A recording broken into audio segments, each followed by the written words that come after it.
तरई न कोई गुरु बिन भव निधि तरई न कोई गुरु बिन भव निधि तरई न कोई जो बिरंची शंकर सन होई जो बिरंची शंकर सन होई जो बिरंची शंकर सन होई जो बिरंची शंकर सन होई।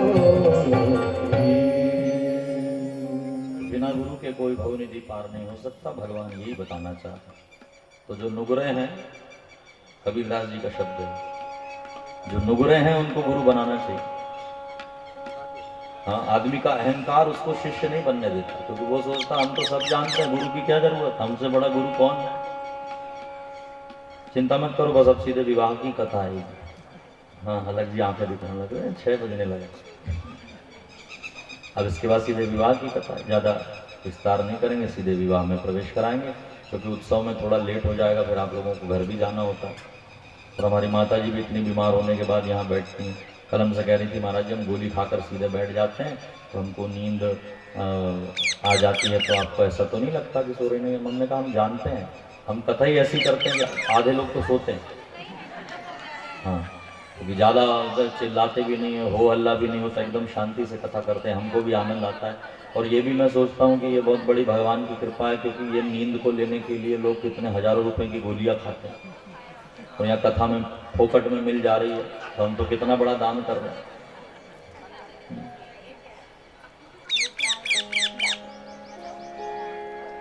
तो हम कथा करते और नींद आ जाती है। अभी अभी की बात है, हमारे घर में बच्चे हैं तो रो रहे थे रात में, रात को 2 बजे। हमारी पत्नी ने हमको जगाया, जागो, सो रहे हो? हमने कहा 2 बजे रात को तो सोऊंगी। कहा जागो, बच्चे नहीं सो रहे हैं। मैंने कहा तो? कहा क्या? तो कथा सुनाओ। कथा सुनाओ? कहा हाँ, यही पलंग को व्यासपीठ समझो, मैं नीचे बैठती हूँ। और हमारे घर की बात है कि जुड़वा है, तो दोनों को लेके यूं बैठ बच्चों को लेके बैठे, कथा सुनाओ। मैंने कहा कहना क्या चाहती हो? तो कहा तुम कथा करते हो, इतने लोग सो जाते हो, तो ये 2 नहीं सोएंगे? तो ये भी भगवान की कृपा है, तुम कथा कहें और सो जाएं आप। तो इसलिए ज्यादा समय नहीं लेंगे, लेकिन देखो यहाँ बताना बहुत जरूरी है। कुछ लोग अपने आप को गुरु समझ, और कुछ लोग ने गुरु शब्द को इतना छोटा कर दिया, खासकर हमारे यूपी वाले भैया लोग। हाँ, गुरु शब्द को इतना छोटा मान दिया। 4 लोग बैठे, मुंह में तम्बाकू भरा है, 5वां आया, आओ गुरु। ये गुरु है इनके। हमने कहा गुरु कैसे? बोले इन्हीं ने तो तम्बाकू खाना सिखाया। गुरु शब्द को इतना छोटा बना दिया हमने। गुरु शब्द की व्याख्या है गुकारो अंधकारोस्तु रुकार स्तम निरोधका अंधकार निरोधत्वात् गुरु शब्द विधीयते। सीधा सीधा अर्थ यदि गुरु का लगाएं, गुरु माने होता है बड़ा, जिसके सामने हम लघु हैं वो गुरु हैं। और आदमी को गुरु बनाना था। कई लोग बड़े होशियारी मारते हैं हमारे साथ कि हम तो शंकर जी को गुरु मानते हैं। हम समझ गए कि इसका अहंकार बोल रहा है, क्योंकि मंदिर में मूर्ति के सामने झुकना उसमें तो क्या बड़ी बात है, लेकिन अहंकार जब टूटता है जब कोई जिंदा आदमी के सामने झुके। लेकिन गुरु बोलकर कौन झुकेगा? हम कहते भी हैं कि भैया अच्छी बात है तुम शंकर जी को गुरु मानते हो, लेकिन फिर भी किसी योग्य व्यक्ति को अपना गुरु बनाओ, क्योंकि शंकर जी गुरु हैं ही, त्रिभुवन गुरु हैं वो तो। लेकिन शंकर जी ऐसे गुरु हैं कि तुम जाओगे तो शंकर जी तुम्हारी बात सुन लेंगे, लेकिन शंकर जी को कोई बात कहना है तो शंकर जी ही गुरु के रूप में उसके मुंह से बोलेंगे। इसलिए गुरुर ब्रह्मा गुरुर विष्णु गुरुर्देवो महेश्वरा। अब शंकर जी की शिवलिंग तो बोलेगी नहीं, तुम इतने तो वो हो नहीं कि गए और तुमने कहा कि शिव जी ये प्रश्न है और शंकर जी बोल पड़े। तो बोलने वाला गुरु चाहिए, जो बोले, आपकी बात का जवाब दे। इसलिए जीवन में गुरु बनाइए। यहाँ भगवान ये सिखा रहे हैं। सांदीपनी ऋषि को भगवान ने गुरु बनाया, 64 दिन के बाद लौटे। उसके बाद अक्रूर जी को भगवान ने भेजा। इसलिए भेजा अक्रूर जी का मान दूर करने के लिए। अक्रूर जी को अभिमान था कि भाई हम इतने बड़े ज्ञानी हैं, पंडित हैं, लेकिन भगवान ने कहा कि अक्रूर ज्ञान से मैं रिझता नहीं हूं, मुझे तो भाव चाहिए, भक्ति चाहिए। भाव के बस में है भगवान। भाव नहीं है तो मंदिर में भी तुमको पाषाण दिखेगा। इसलिए अक्रूर से कहा, अक्रूर सच्चा भाव तो वही है जो एक भक्त का भाव होता है। देखना भैया, बारात की तैयारी चल रही है। तो भगवान ने अक्रूर को भेजा गोपियों के पास, और गोपियों ने ऐसा भाव का संदेश दिया कि अक्रूर जी प्रेमी बन करके लौटे। ज़्यादा इसमें हम नहीं बोलेंगे, बीच की कथा में हम बोलते रहते हैं, इसलिए आइए 2 मिनट के लिए अक्रूर और गोपी के संवाद को। ये तो प्रेम की बात है उधो, बंदगी तेरे बस की नहीं है। ये तो प्रेम की बात है उधो, बंदगी तेरे बस की नहीं है। ये तो प्रेम की बात है उधो, बंदगी तेरे बस की नहीं है। ये तो प्रेम की बात है उधो, बंदगी तेरे बस की। हम सर्द के होते हैं स्वामी, यहाँ सर्द के होते सोदे। आशिकी इतनी बढ़ती नहीं है। सर्द की बातें सोदे, आशिकी इतनी सस्ती नहीं है। ये तो प्रेम की बात है उधो,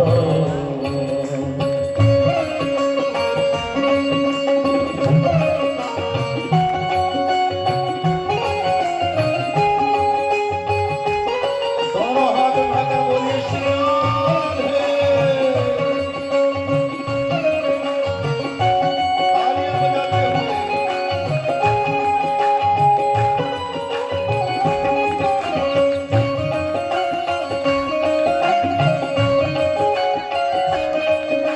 बजाते हुए वालों ने कब वक्त दूंगा, उनकी पूजा में सुन ले अऊधो। प्रेम वालों ने कब भक्त पूजा, उनकी पूजा में सुन गए उधो। प्रेमी में और पुजारी में बहुत अंतर है। गोपियां समझाती हैं उद्धव से कि उद्धव देखो, यदि पूजा करना हो तो उसका समय होता है, सुबह के समय, शाम के समय होता है। लेकिन प्रेमी कोई समय देखता है क्या? माँ को अपने बच्चे को प्रेम करने के लिए घड़ी देखना पड़ता है, वो तो 24 घंटे उसके प्रेम में है। तो गोपियां यही बताना चाहती हैं, उद्धव जो प्रेमी होता है, तुम तो समय देखते होगे, तुम ज्ञानी हो, लेकिन हम प्रेमी हैं, 24 घंटे कृष्ण नाम जपते हैं। श्वास श्वास में कृष्ण भज, वृथा श्वास मत खोए। हमारी एक एक श्वास में श्री कृष्ण है। इस प्रकार उद्धव को समझाया। प्रेम वालों ने कब भक्त दूंगा, उनकी पूजा में सुन ले अऊधो। प्रेम वालों ने कब भक्त पूजा, उनकी पूजा में सुन गए उधो। यहाँ दम दम में होती है पूजा, यहाँ दम दम में हो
फुर्सत नहीं है।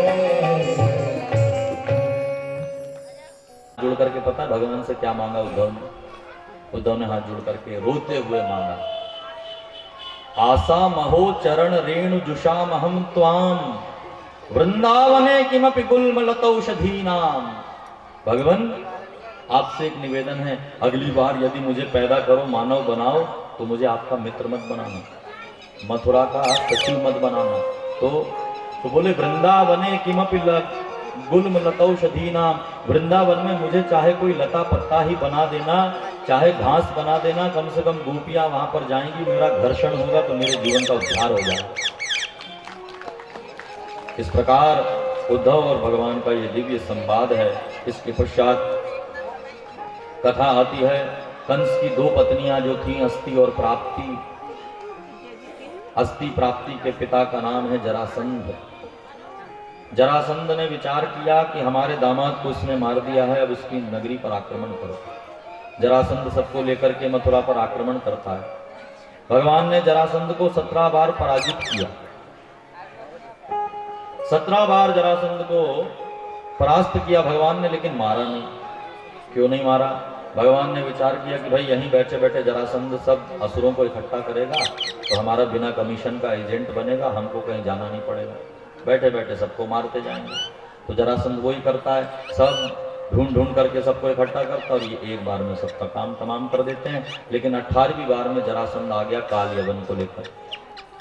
काल यवन को लेकर के जरासंध आया, भगवान के साथ युद्ध हुआ काल यवन का। भगवान रण छोड़ करके भागे काल यवन से। मुचुकुंद महाराज से काल यवन को मरवाना था, मुचुकुंद को जगाना था, तो लीला करने के लिए भगवान रण छोड़ करके भागे। तो काल यवन चिल्लाया कि कहां भागता है रण छोड़। तो भगवान ने कहा हमारे भक्त हमारी लीला पर हमको नाम देते हैं, एक नाम तुमने दे दिया, ये नाम भी स्वीकार है। तो भगवान का नाम पड़ा, बोल रण छोड़ राज की जय। भगवान रण छोड़ देंगे। भगवान युद्ध भूमि से वहां से भाग करके आए, कहां? प्रवर्षण पर्वत पर। प्रवर्षण पर्वत आज का गिरिनार, वहां पर भगवान आए। पीछे पीछे काल यवन एक गुफा में प्रवेश कर गए। भगवान पीछे पीछे काल यवन गुफा में प्रवेश कर गया। मुचकुंद राजा सो रहे थे। ये कौन है? इक्ष्वाकु के वंश में प्रकट हुए हैं, मानधाता के पुत्र हैं मुचुकुंद। इन्होंने देवताओं की मदद की थी असुरों के विरुद्ध युद्ध करने के लिए। तो देवताओं ने आशीर्वाद दिया कि आप विश्राम करिए, यदि कोई भी व्यक्ति आपको जगाएगा और आपकी दृष्टि जिस पर पड़ेगी वो जल करके भस्म हो जाएगा। भगवान इस बात को जानते हैं, तो भगवान ने अपना पीला पीतांबर मुचुकुंद के ऊपर डाल दिया। और यहाँ काल यवन ने आकर के देखा पीतांबर ओढ़ करके कन्हैया सो रहा है, ऐसा मन में सोचा और जोर की लात मारी, लेकिन मुचुकुंद था वो तो उठा। जैसे ही देखा काल यवन को तो काल यवन जलकर भस्म हो गया। तब भगवान आप सामने आए। मुचुकुंद राजा ने भगवान की स्तुति की और फिर भगवान वहां से कहाँ चले गए? पश्चिम दिशा की ओर। जरासंध ने सोचा कि कन्हैया इस गुफा में गया है प्रवर्षण पर्वत पे, तो आसपास से सब जगह से आग लगा दी और सोचा कि कृष्ण आग में जल करके मर गया होगा। जरासंध लौट गया, लेकिन भगवान पश्चिम दिशा में जाकर के और वहां भगवान ने समुद्र को आज्ञा दी कि थोड़ी स्थान हमको प्रदान करो। विश्वकर्मा जी से कहा एक सोने की नगरी का निर्माण करो, आज से हम यहाँ रहेंगे। विश्वकर्मा जी ने सोने की नगरी बनाई। भगवान ने माया को आज्ञा दी कि माया 56 कोटि यादवों को उठा करके योग निद्रा में तुम इस नगरी के बाहर ला करके छोड़ दो। माया ने भगवान की आज्ञा मान करके वही किया। और सब लोग जब जागे, मथुरावासी सारे यादव जब जागे, तो आंखें खोल करके देखते हैं कि नगरी तो इतनी सुंदर है, लेकिन इसका दरवाजा दिखाई नहीं दे रहा। इस नगरी का द्वार का मतलब द्वार कहाँ है? तो नगरी का नाम पड़ गया द्वारका। जय जयकार करिए, बोल द्वारिका धाम की जय जय। द्वारिका नगरी बनी, भगवान उसके राजा बने, तो भगवान का नाम हो गया द्वारिकाधीश। श्री द्वारिकाधीश की जय जय। द्वारिका के राजा बने भगवान। अब राजा बन गए तो रानी भी चाहिए। तो अब कथा आती है भगवान के मंगलमय पहले विवाह। भगवान का पहला विवाह हुआ किसके साथ? रुक्मिणी मैया के साथ। भगवान के विवाह से पहले दाऊ दादा का विवाह हुआ, किसके साथ हुआ बताइए? रेवती जी के साथ हुआ। रेवतक राजा की पौत्री रेवती। रेवती मैया सतयुग की कन्या है और बलराम जी द्वापर युग के लड़के हैं। तो सतयुग में आयु भी बड़ी होती थी, हाइट हेल्थ भी बड़ी होती थी। जैसे जैसे युग बीतता जाता है तो लोगों की आयु भी कम होती है, हाइट हेल्थ भी कम होते जाती है। एक छोटा सा पुराण है भविष्य पुराण, उसमें लिखा है कलयुग के अंतिम चरण में मनुष्य की आयु होगी मात्र 12 वर्ष और उसकी हाइट होगी अंगूठे के बराबर। कलयुग के अंत में, कलयुग है 4,32,000 वर्ष का, तो अभी 5,000 साल हुए हैं कलयुग, तो अभी पूरा बाकी है। जब अंतिम चरण होगा कलयुग का तो आदमी इतना बड़ा होगा। और अभी देख लो ना तुम, 50-60 साल पहले आदमी कितने बड़े बड़े होते, 100-150 साल पहले महाराणा प्रताप को देखो, शिवाजी को देखो, और आज उनकी आयु भी कम हो रही है, बॉडी भी कम, हाइट भी कम। तो सतयुग की कन्या है रेवती मैया। तो ऐसा हुआ था कि सतयुग में रेवत जी अपनी पौत्री को लेकर के ब्रह्मा जी के पास गए और कहा कि ब्रह्मा जी हम अपनी लड़की के लिए लड़का ढूंढ रहे हैं, कोई लड़का हो तो बताओ। ब्रह्मा जी ने कहा तुम यहाँ आए हो और यहाँ से लौटोगे इतनी देर में माँ सतयुग भी चला जाएगा, त्रेता भी चला जाएगा, द्वापर आ गया, वहाँ पहुँचते पहुँचते द्वापर आ जाएगा। तुम्हारी लड़की तो वैसे ही बड़ी, एक काम करो, द्वापर में श्री कृष्ण के बड़े भैया के रूप में बलदाऊ जी प्रकट होंगे, उनसे अपनी कन्या का विवाह कर देना। तो दाऊ दादा का विवाह हो गया किससे? रेवती से। लेकिन समस्या यह है कि लड़की 1-2-10 साल बड़ी हो तो चलता, ये तो सीधे 2 युग बड़ी है और वो हाइट भी बड़ी है। तो दाऊ दादा को सब चिढ़ाते थे, कन्हैया बहुत चिढ़ाते कि दाऊ भाभी के सामने, भाभी तेरे सामने नजर नहीं उठा सकती, कैसे उठाएंगे, ऐसे बात करती है। बलदाऊ जी इतने से, रेवती मैया इतनी बड़ी। कहा दाऊ यदि भाभी तुझे डांटे तो बुरा तो तुझे नहीं लगता होगा, क्योंकि बड़े बुजुर्ग यदि डांटते होंगे तो क्या बुरा मानना है। दाऊ की बहुत मजा लेते, सब्जी वाले तक रेवती मैया का मजा लेते। ठिलिया में सब्जी लेकर के निकली, रेवती मैया वो अपने महल से वहाँ, भैया ये नींबू कैसे दिए? सब्जी वाला कहता था माता जी नीचे झुककर देखिए, नींबू नहीं है तरबूज है, आपको वहां से नींबू दिखाई दे रहे हैं। तो दाऊ दादा इतने परेशान हो गए। एक दिन शाम के समय दाऊ ने हल फेंका ऊपर और ऐसा जोर लगाया कि रेवती जी को अपने कान तक ला करके छोड़ा। अब जोड़ी बराबर है। तो दाऊ दादा की ये दिव्य कथा विवाह की। इसके बाद भगवान श्री कृष्ण के प्रथम विवाह की कथा है। पहला विवाह हुआ भगवान का राक्षस विधि से। हमारे यहाँ मनुस्मृति में 8 प्रकार के विवाह हैं। ब्रह्म विवाह है, गांधर्व विवाह है, पैशाच विवाह है। ये राक्षस विवाह से भगवान ने किया, पहले राक्षस विधि से विवाह किया। राक्षस विधि में क्या होता है? बोले लड़का लड़की को भगा लेता है और फिर शादी करता है। तो भगवान ने रुक्मिणी को भगाया? बोले हाँ, पर इन 8 प्रकार के विवाह में लड़की राजी होना चाहिए, तब विवाह माना जाता है। ब्रह्म विवाह सबसे श्रेष्ठ है। माता पिता मिलकर के तय करें, आचार्यों की, ब्राह्मणों की, गुरुओं की, अग्नि की, रिश्तेदारों की सन्निधि में फेरे हों, उसको कहते हैं ब्रह्म विवाह। तो ऐसे 8 विवाह हैं हमारे शास्त्रों में। तुमको 8 नहीं बताता, नहीं तो 2-4 तो करते ही और तुमको मिल जाएगा कि हाँ ये भी तो होता है। तो राक्षस विधि से भगवान ने विवाह किया। परीक्षित ने पूछा कि भाई राक्षसेन विधानेन उपयेम इति श्रुतम भगवान भीष्मक सुताम रुक्मणी रुचिराननाम। कैसे भगवान ने राक्षस विधि विवाह किया? तब बताया कि देखो महाराष्ट्र में, महाराष्ट्र प्रांत में अमरावती के पास कुंडिनपुर नाम का एक नगर है, वहां के राजा हैं भीष्मक। भीष्मक राजा की कन्या है, उनका नाम है रुक्मणी, एक ही कन्या, और 5 पुत्र हैं, रुक्मी, रुक्मग्रज, रुक्मरथ, रुक्मबाहु, रुक्मकेश, ये सब भाई हैं। तो इनके बीच में एक ही कन्या रुक्मणी। तो रुक्मणी जी बचपन से नारद जी के मुंह से कृष्ण की कथा सुनती थी तो कृष्ण से प्रेम कर बैठी। लेकिन उसमें जो रुक्मी है वो लोग बैर करते हैं भगवान से, क्योंकि रुक्मी मित्र है किसका? शाल्व का, जरासंध का, दंतवक्र का, विधुरथ का। ये सब भगवान को पसंद नहीं करते। इन लोगों का मित्र है रुक्मी। तो रुक्मी ने कहा कि भैया हम अपनी बहन को द्वारकाधीश से नहीं बनने देंगे, हम इसका विवाह करते हैं अपने मित्र शिशुपाल के साथ।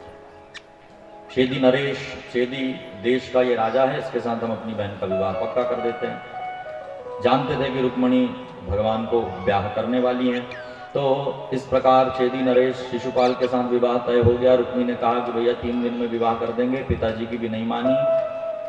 विवाह बारात लेकर के आ गया शिशुपाल, तो रुक्मणी चिंता करके बैठ गई अपने कमरे में। तो एक दासी ने कहा कि क्या हुआ राजकुमारी? तो कहा देखो हम विवाह नहीं करना चाहते क्योंकि हम प्रेम करते हैं द्वारिकाधीश से। तो कहा दासी ने कि आपने द्वारिकाधीश को बताया कि आप प्रेम करते हैं? कहा नहीं। तो फिर उन्हें कैसे पता चलेगा? तो कहा मैं क्या करूं? तो कहा एक पत्र लिखो और भेज दो उनके नाम। रुक्मणी मैया ने एकांत में बैठ करके एक पत्र लिखा। इस पत्र में 7 श्लोक हैं। रुक्मणी मैया ने दिव्य भाव से ये पत्र लिखा। रुक्मणी मैया लिखती हैं, श्रुत्वा गुणान् भुवन सुंदर शृण्वतान्ते निर्दिश्य कर्ण विवरैर् हरतुंगतापम् रूपं दृशां दृशिमतामखिलार्थलाभम् त्वय्यच्युता विशति चित्तम पत्रपम् में। ये 7 श्लोक रुक्मणी जी ने लिखे। दिव्य श्लोक हैं ये 7 श्लोक। देखो ये कोई स्त्री किसी पुरुष को पत्र नहीं लिख रही, ये हमारी जीव आत्मा परमात्मा को पत्र लिख रही है। इतना आध्यात्मिक पत्र।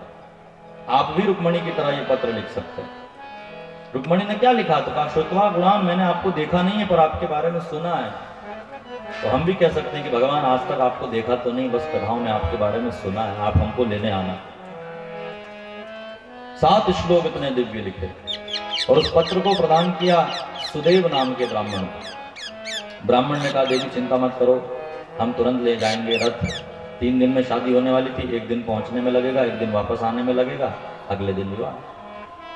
पत्र लेकर के सुदेव ब्राह्मण पहुंचे द्वारिकाधीश के पास। जैसे ही गए द्वारिकाधीश ने स्वागत किया, आइए महाराज। कहाँ से आए हैं? तो कहा हम कुंडिनपुर से आए हैं, हमारा नाम है सुदेव। भगवान ने कहा बहुत अच्छी कही, मैं हूँ वासुदेव। कहिए महाराज कैसे आना होगा? तो कहा हमारी राजकुमारी ने आपके नाम पत्र भेजा। भगवान शर्माए, फिर कहा कि चलो पत्र पढ़कर सुना दो। तो पत्र पढ़कर सुनाया कि राजकुमारी कह रही हैं कि वो आपसे बड़ा प्रेम करती हैं आपके गुणों को सुनकर। वो कह रही हैं कि आप गुण में, रूप में, धाम यानी रहने के मकान में, पैसे के मामले में, उम्र में, दिखने में आपके बराबर हैं। ईश्वर अंश जीव अविनाशी, हम वैसे के वैसे ही जैसे भगवान है। तो रुक्मणी कह रही है 7 चीजें देखी जाती विवाह में। आयु, धाम, पढ़ाई लिखाई कितनी हुई है वो देखा जाता है। विद्या, वयो, द्रविण, पैसा पानी कितना है, दोनों तरफ बराबर हो जब संबंध होता है। तो 7 चीजों में, कुलशील रूप में मैं आपके बराबर हूं, इसलिए प्रभु आप मुझे आकर के हरण करो। भगवान आप मुझे हरने के लिए आए तो देखो किसी को मारना मत। हमारे भाई लोग भी हैं और सब पूरी सेना है, लेकिन मेरा निवेदन है किसी को मारिएगा मत। बिना युद्ध के मुझे ले जाना। आइडिया मैं आपको देती हूँ। क्या आइडिया? तो बोले पूर्वेद्युरस्ति महती कुल देवी यात्रा यस्यां बहिर् नववधू गिरिजाम उपेयात्। गांव के बाहर कुलदेवी का हमारी मंदिर है, गिरजा मैया की पूजा करने के लिए होने वाली नई दुल्हन को जाना पड़ता है। तो मैं जाऊंगी, आप वहां आ जाना, मेरा हरण करके ले जाना। पूरी बात समझा दी। और सुदेव ब्राह्मण ने पत्र सुना करके कहा कि आता काय कराए चाहे। मराठी है ना? मराठी। आता काय कराए चाहे। भगवान ने सोचा हो मराठी, बोले हाँ आपकी बहू भी ऐसी बोलेगी क्योंकि महाराष्ट्र की। लवकर करा नहीं तो उस्तीर हो जाएगी। जल्दी करो महाराज नहीं तो लेट हो जाएंगे। भगवान से पूछा आपका क्या कहना है? भगवान ने भी कहा मला पण रात्रि झोप येत नाही, मैं तो भी रात्रि में नींद नहीं आती, मैं क्या बताऊं। लेकिन मराठी इसलिए कह रहे हैं कि हमारे यहाँ महाराष्ट्र से भी लोग आए, यवतमाल और ये, तो हमारा भी ससुराल वहीं का है ना, नागपुर, इसलिए थोड़ी बहुत मराठी। मला पण येते मराठी।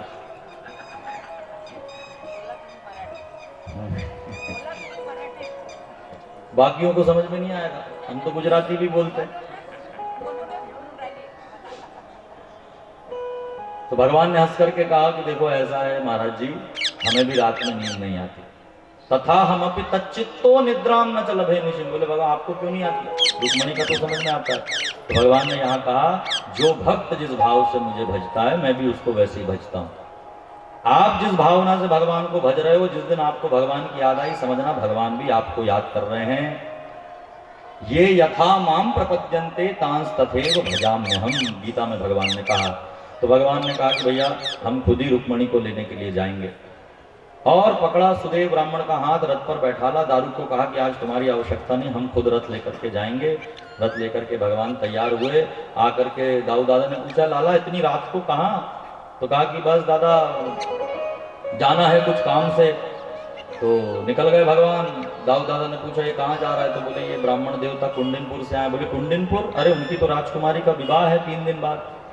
दाऊ समझ गए कि हो ना हो दाल में कुछ काला है। तो दाऊ दादा यादवों की सेना को लेकर भगवान के पीछे पीछे चुपचाप चले आए कि अगर कुछ होगा तो अपन संभाल लेंगे।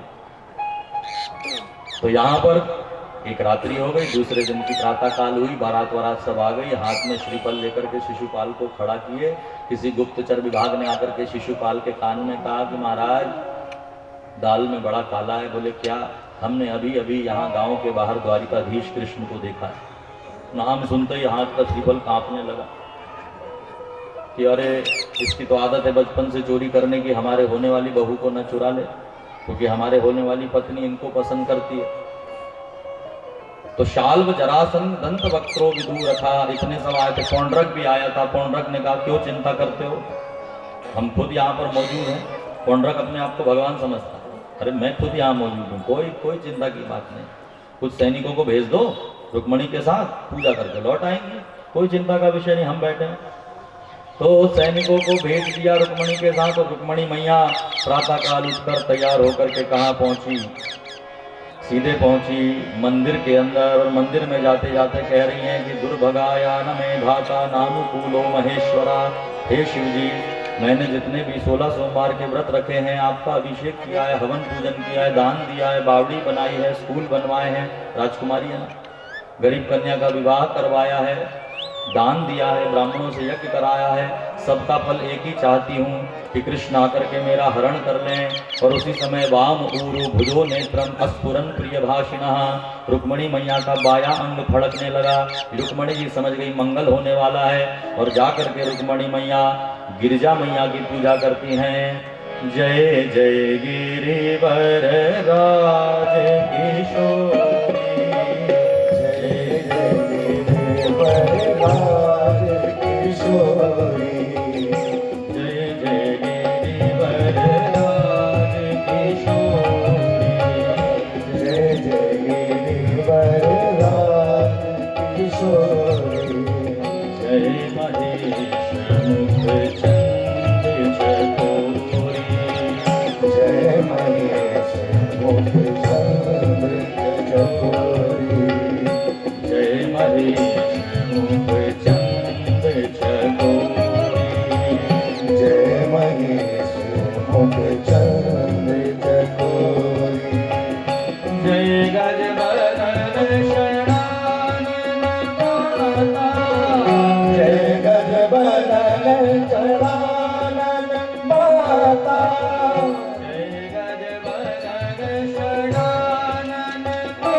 रुक्मणी मैया ने गिरिजा जी की पूजा की, हाथ जोड़ करके प्रार्थना की। खसी माल मूरत मुस्कानी, माँ रुक्मणी ने देखा कि गिरिजा जी मुस्कुरा रही हैं, माला टूट करके रुक्मणी के गले में। और जैसे ही वापस आई पूजा करके तो वो ब्राह्मण देवता सीढ़ी चढ़ते हुए दिखाई दिए। इशारे में पूछा महाराज क्या हुआ, कुछ संदेश आया? बोले नहीं संदेश तो नहीं आया। तो चेहरा लटक गया। कहा चेहरा मत लटकाओ, जिनको संदेश दिया था वही तुमको लेने आ गए। बस तैयार हो जाओ, तुम्हारा हरण होने वाला है। और रुक्मणी मैया मंदिर से बाहर निकली, सैनिक सावधान हैं, और उसी समय सबके देखते देखते भगवान रथ ला करके सामने खड़ा कर देते हैं। ऐसा रूप भगवान ने प्रकट किया कि सब देखते रह गए भगवान को कि कितने सुंदर हैं। अरे यही रुक्मणी के पति होना चाहिए। सब सैनिक देखते रहे, और यहाँ रुक्मणी का पकड़ा भगवान ने हाथ, रथ पर बैठाला, और रथ को ले जा करके जब बहुत दूर निकल गए भगवान, तब सैनिक होश में आए और कहा, अरे भैया ये तो रुक्मणी को ले गयो, भागो। सारे सैनिक भागे पीछे पीछे। भागता कहाँ है? युद्ध करने के लिए रुक। भगवान ने कहा, रुक्मणी देखो ललकार रहे हैं, रुकना तो पड़ेगा। युद्ध करने के लिए भगवान रुके, रथ घुमाया, और जैसे ही युद्ध करने वाले थे तभी पीछे से आवाज आई, बोलिए बलदाऊ जी महाराज की जय। भगवान ने रथ से पीछे देखा तो दाऊ दादा यादवों की सेना को लेकर खड़े हैं। रुक्मणी ने पूछा, ये कौन? तो बोले, ये आपके जेठ जी। रुक्मणी ने घूंघट निकाल के, दाऊ प्रणाम। कहा, बेटा ये सब घर में, बाद में तुम निकलो, हम इनको संभालते हैं। रुक्मणी को लेकर भगवान विदा हुए, और यहाँ पर यादवों के बीच और कुंडिनपुर की सेना के बीच युद्ध हुआ। रुक्मी पकड़ा गया, भगवान मारने वाले थे, लेकिन रुक्मणी के कहने पर छोड़ा। फिर रुक्मी वापस नहीं लौटा, और यहाँ द्वारिका वासियों ने नगर सजाया, और धूमधाम से सबने मिलकर के भगवान का विवाह उत्सव मनाया। देखो भगवान आए, रुक्मणी अकेली आई, क्योंकि मायके से तो कोई आया नहीं। इसलिए भैया आप ही लोग मायके वाले बन जाना, कुछ लोग ससुराल वाले बन जाना, तो दोनों पक्ष के लोग हो जाएंगे। तो आइए सब मिलकर के रुक्मणी और भगवान द्वारिकानाथ के विवाह में हम सब सम्मिलित हों। एक बार भाव से पहले जय जयकार करें।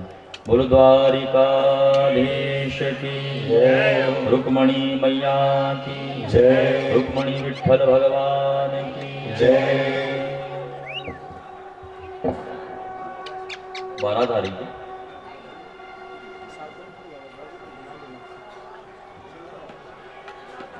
मनीष भैया से निवेदन है, रुक्मणी और द्वारिकाधीश का मेकअप हो गया हो तो ले आइए।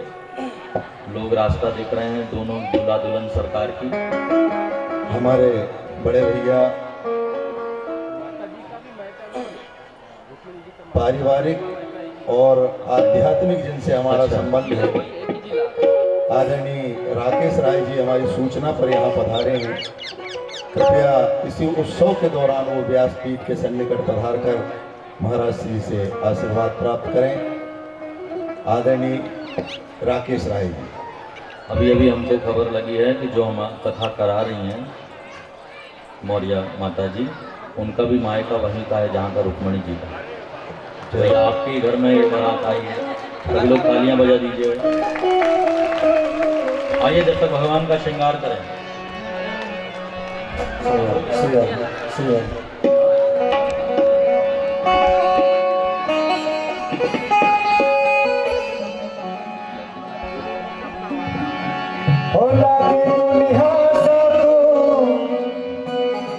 दिलदार साबिर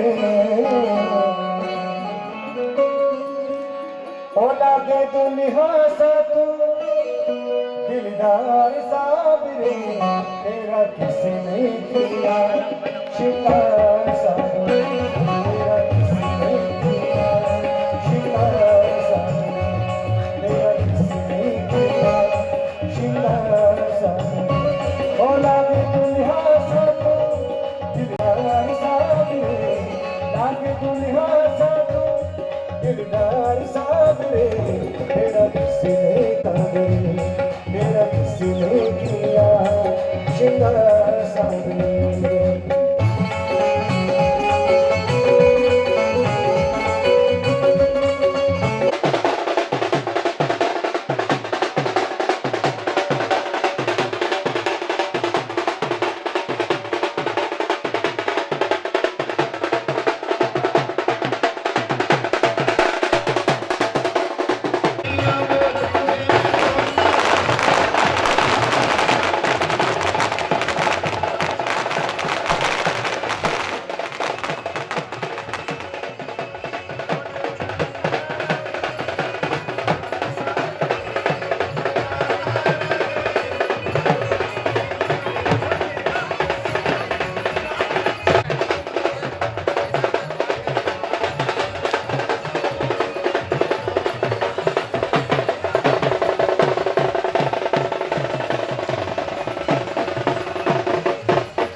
भंडारे में उपस्थित करेंगे। महाराज श्री के कर कमलों द्वारा एक कथा संभवतः मई माह में पिपरिया में भी होगी, इसकी आज कुछ समय पश्चात। मंगलम भगवान विष्णु, मंगलम भगवान विष्णु, मंगलम गरुड़ध्वजा, मंगलम पुंडरीकाक्ष, मंगलायतनो हरि। बोलिए सच्चिदानंद भगवान की जय।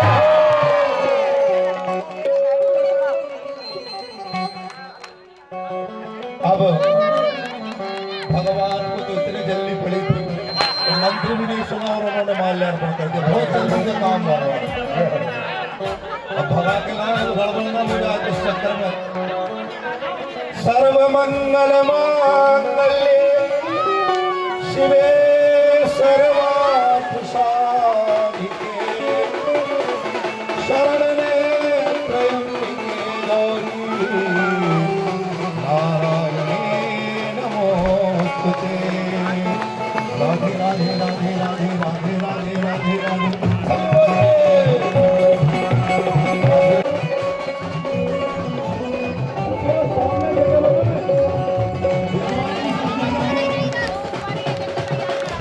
जिनको भी भगवान का पूजन करना है परिवार के साथ, भगवान के चरण पूजन जिनको करना है आते जाए, भगवान के चरण पखारते जाए। पहले यजमान परिवार आए, उनके परिजन पधारे और सभी पधार करके भगवान का पूजन करते चले। उसी के साथ यहाँ जगह बना दें तो भगवती और भगवान का एक सुंदर स्वरूप है जो कि यहाँ पर नृत्य करेगा। तो यहाँ थोड़ी जगह बना दीजिए, उस यहाँ पर भगवान की आरती करेंगे। और पीछे हो जाओ।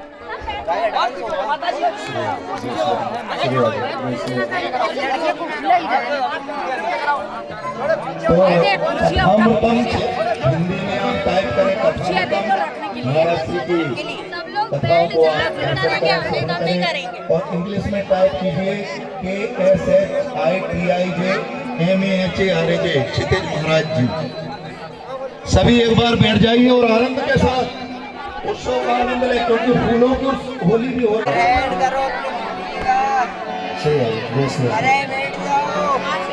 मुकुट सिर मोर का, चित चोर का, मुकुट कटार से, नजर हटिले कटार से। मुकुट सिर मोर का, मेरे चित चोर का, मुकुट सिर मोर का, मेरे चित चोर का। सरकार के हटिले कटार से, सरकार के हटिले कटार से। दोनों हाथ उठाकर बोलिए श्री राम है। अरे जो लोग खड़े थोड़ा अपनी जगह पर नाचिए। हाथ है, अरे कन्ने भैया दोनों हाथ उठा के।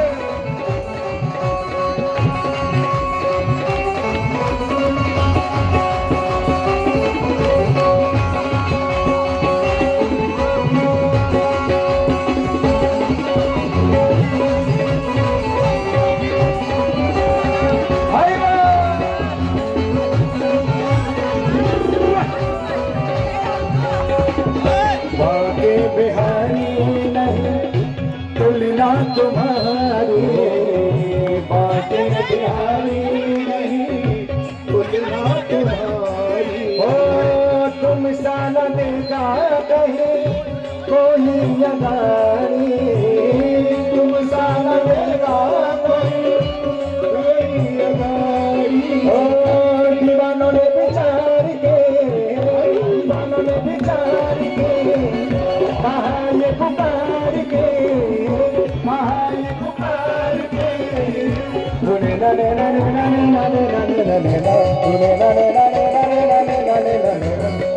सरकार के हटिले कटार से।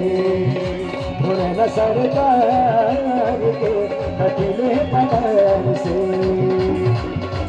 अरे भैया इकट्ठे फूल फेंको, थोड़े थोड़े नहीं।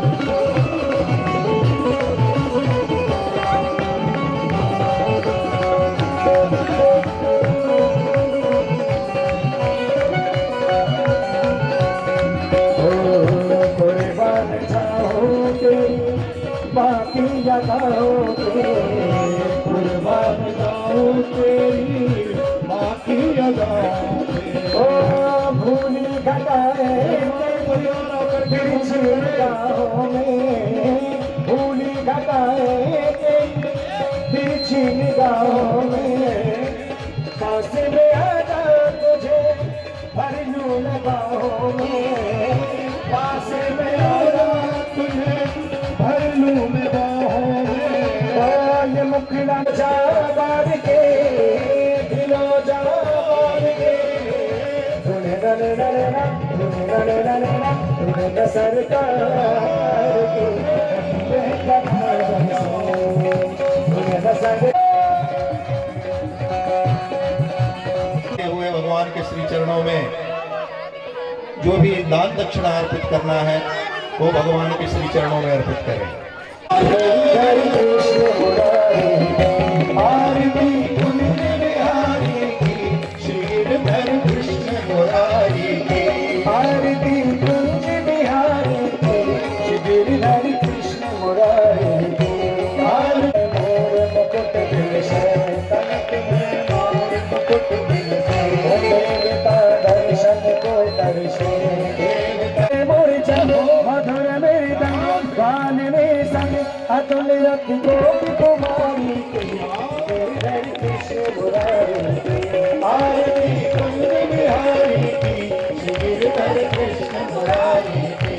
आरती कुंज बिहारी की, गिरधर कृष्ण मुरारी की। आरती कुंज बिहारी की, गिरधर कृष्ण। गुरुहं स्तनेषु भीताशने प्रियदधि महिकर्कशेषु तेराटवी मटसित व्यतथेन किं स्वे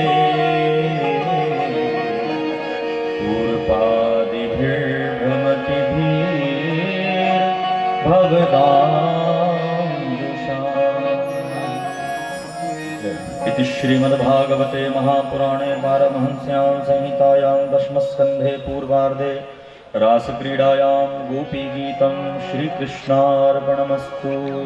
बोले कृष्ण कन्हैया लाल की जय। आप लोगों की कृपा से अभी लगभग मेरी 31-32 वर्ष की आयु है, उसमें 65 करीब अभी तक श्रीमद् भागवत कथा हो गई। 65 कथाओं में मुझे अच्छे से याद है, एक कथा में और कहीं पूरा पूरा गोपी गीत हुआ था और दूसरा यहाँ।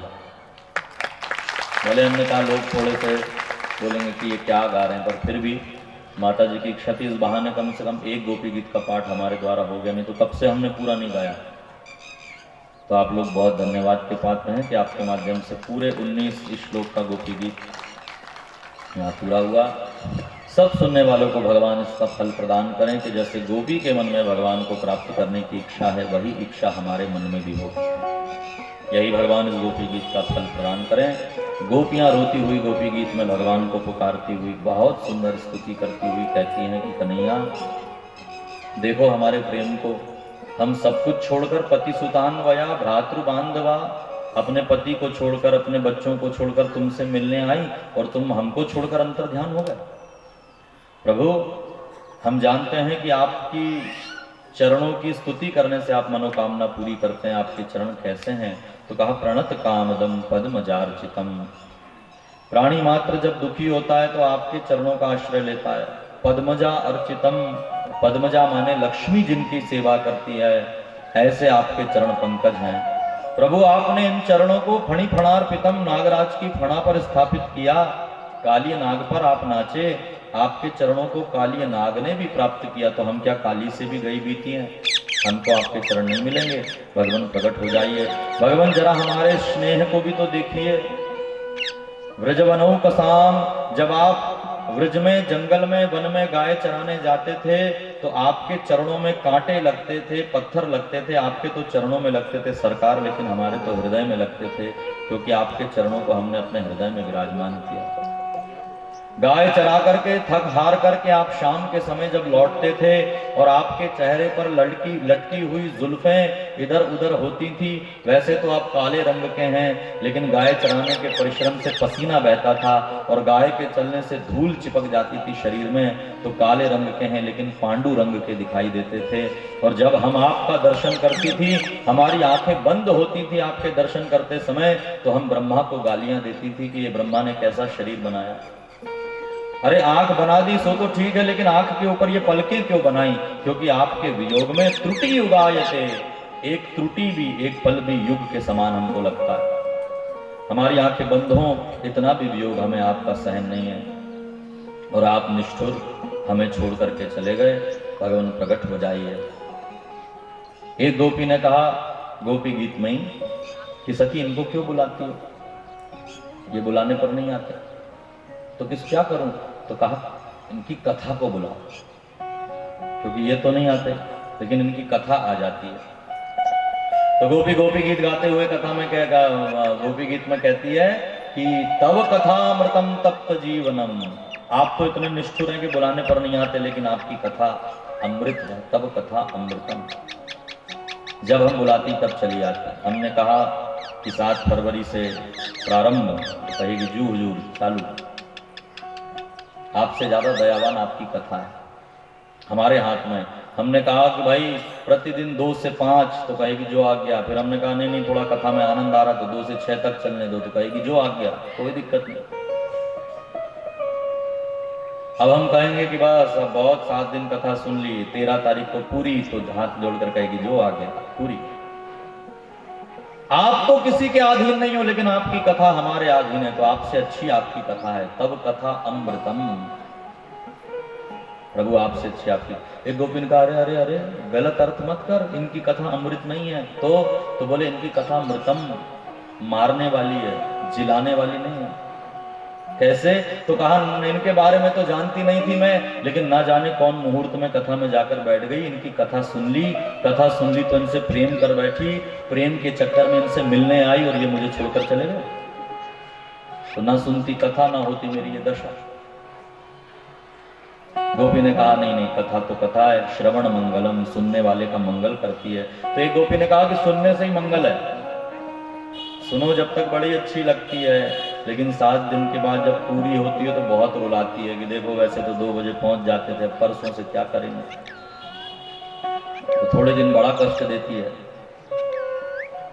इस प्रकार गोपी ने गोपी गीत गा करके भगवान को बुलाया। कैलाश भाई को भी हम बुलाते हैं, क्योंकि रास सब वो ही गाएंगे, एक ही रास होगा। जिनको नाचना वो एक ही रास में नाच लेना, जिनको भी नाचना हो, क्योंकि इसके बाद सीधे हमको कथा को लेकर जाना है। अभी मथुरा गमन होगा, कंस का वध होगा, उसके बाद फिर भगवान का विवाह होगा द्वारका लीला में।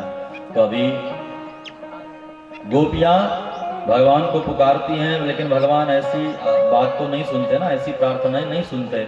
तो गोपियों ने रोना प्रारंभ किया। सुखदेव जी कहते हैं इति गोप्यः प्रगायन्त्यः प्रलपन्त्यस्य चित्रधा रुरुदुःस्वरं राजन् कृष्ण दर्शन लालसा।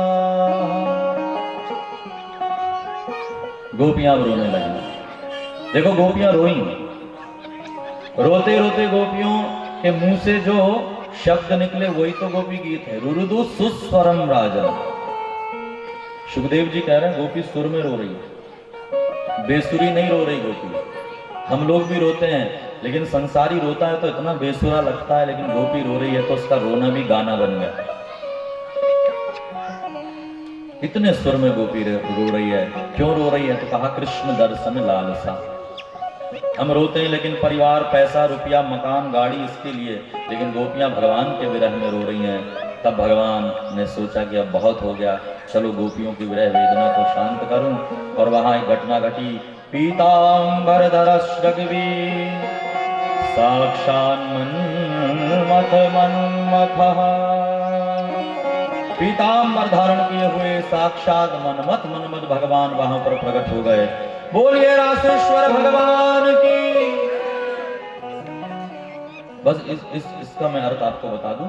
यहाँ पर एक बहुत प्यारा अर्थ लिखा है, बहुत प्यारा शब्द। कैसे भगवान प्रकट हुए? बोले पीतांबर धरस रघवी, पीतांबर हटाकर प्रकट हो गए। हटाकर तो किसी ने कहा हाँ, भगवान कहीं गए ही नहीं थे। भगवान गोपी गीत जब गोपियां गा रही थी तो भगवान को इतना आनंद आ रहा था कि भगवान ही पीतांबर ओढ़कर गोपी बन के गोपी गीत गाने लगे। और गोपी का गोपी गीत पूरा हुआ और पीतांबर हटाकर बाहर प्रकट हो गए। कैसे भगवान प्रकट हुए? तो कहा साक्षान मन्मथ मन्मथ। मन्मथ कहते हैं कामदेव को, क्योंकि मन में आ जाता तो मन को मत देता है कामदेव, इसलिए उसका नाम है मनमथ। लेकिन भगवान कैसे हैं? बोले मनमथ मनमथा। मनमथ के भी मन को जो मथ दे उसका नाम है मनमथ मनमथा। कामदेव ने भी आकर के जब कृष्ण के दर्शन किए तो उसके मन में भी काम जाग गया। ऐसे कामारी भगवान श्री कृष्ण प्रकट हुए। आइए हम लोग मिलकर के ऐसे भगवान के साथ रास करें। गोपियां भी 3 झुंड बना करके रास कर रही हैं। एक झुंड में एक एक गोपी, एक एक कन्हैया, एक झुंड में बीच में कन्हैया, आसपास गोपियां, और एक झुंड में 2 गोपी और बीच में कृष्ण। 3 में से जो भी झुंड आपको पसंद आए, जो भी मंडल पसंद आए, उसी में सब मिलकर के रास करें। भाव से सब मिलकर गाएं। गोकुल में देखो, वृंदावन में देखो रे, मुरली बाजे रे, श्याम संग राधा नाचे, ओ श्याम संग। गोकुल में देखो, वृंदावन में देखो रे, गोकुल में देखो, वृंदावन में देखो रे, मुरली बाजे रे, श्याम संग राधा नाचे, ओ श्याम संग राधा नाचे। गरबे वाली एक थाली भाव।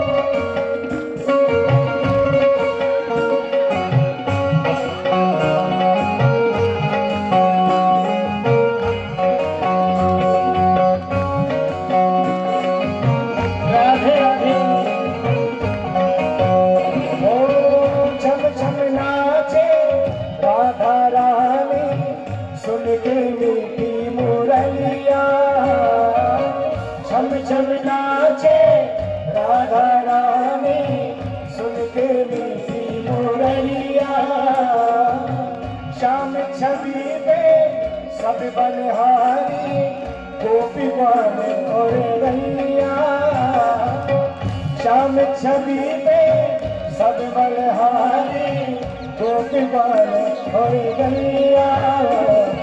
सरल सरल चल गए बद्रीपुर भैया रे, सरल सरल चल गए बद्रीपुर भैया रे, मेघा बरसे श्याम संग राधा नाचे, ओ श्याम संग राधा नाचे।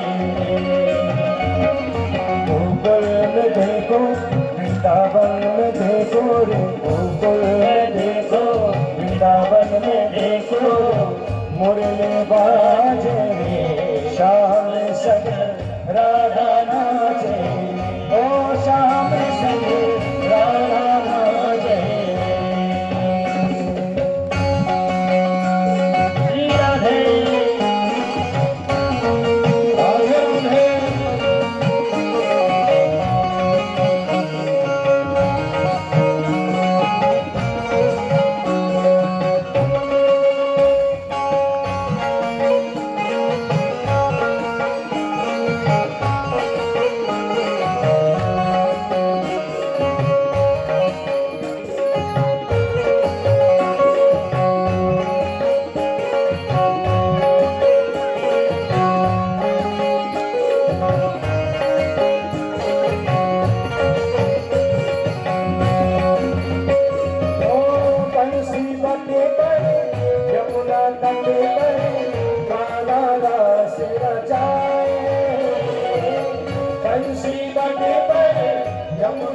पर कान्हा रास रचाए। ओ गोपी बन कर शंकर आए, गोपेश्वर कहलाए। गोपी बन कर शंकर आए, गोपेश्वर कहलाए। डम डमरू बाजे कान्हा की मुरली पे, डम डमरू बाजे कान्हा की मुरली पे, सब जग नाचे श्याम संग राधा नाचे। ओ श्याम संग राधा नाचे। गोकुल में देखो वृंदावन में देखो, गोकुल में देखो वृंदावन में देखो, मुरली बाजे श्याम संग राधा नाचे। ओ श्याम संग राधा नाचे।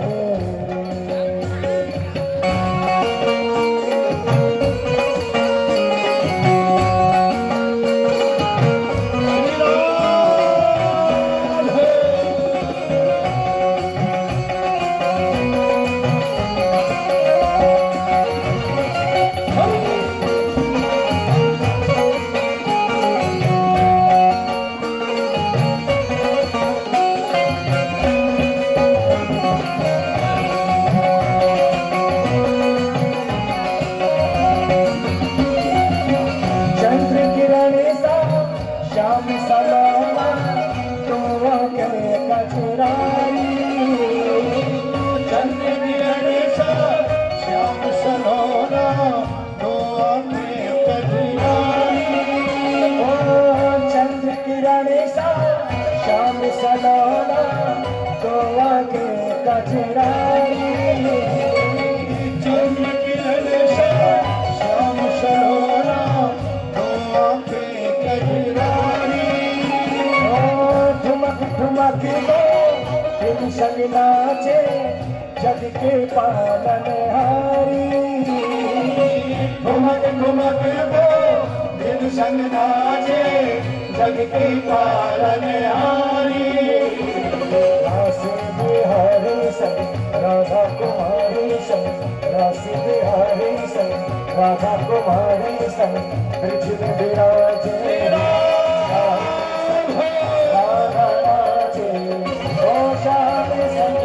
राधा नाचे। रास रचो है, रास रचो है, यमुना किनार कान्हा रास रचो है। रास रचो है, रास रचो है, यमुना के तट बड़ी रास रचो है। ब्रह्मा नाचे विष्णु नाचे, नाचे माहेश्वर। ब्रह्मा नाचे ब्रह्मा नाच विष्णु नाच, नाच महेश्वर।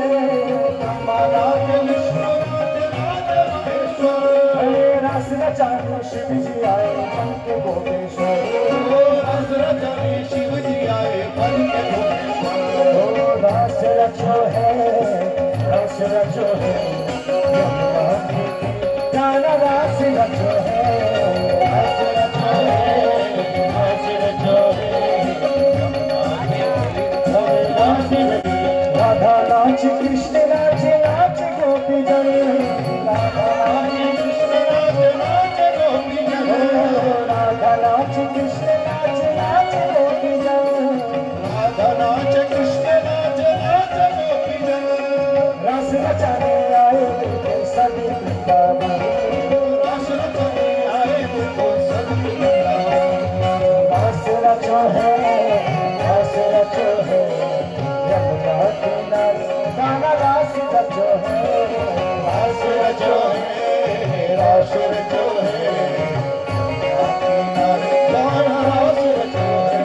ओ सूरज नाच चंदा नाचे, नाच तारा गण। सूरज नाच चंदा नाचे, नाच तारा गण। सूरज नाच चंदा नाचे, नाच तारा गण। सूरज नाचे चंदा नाचे, नाच तारा गण।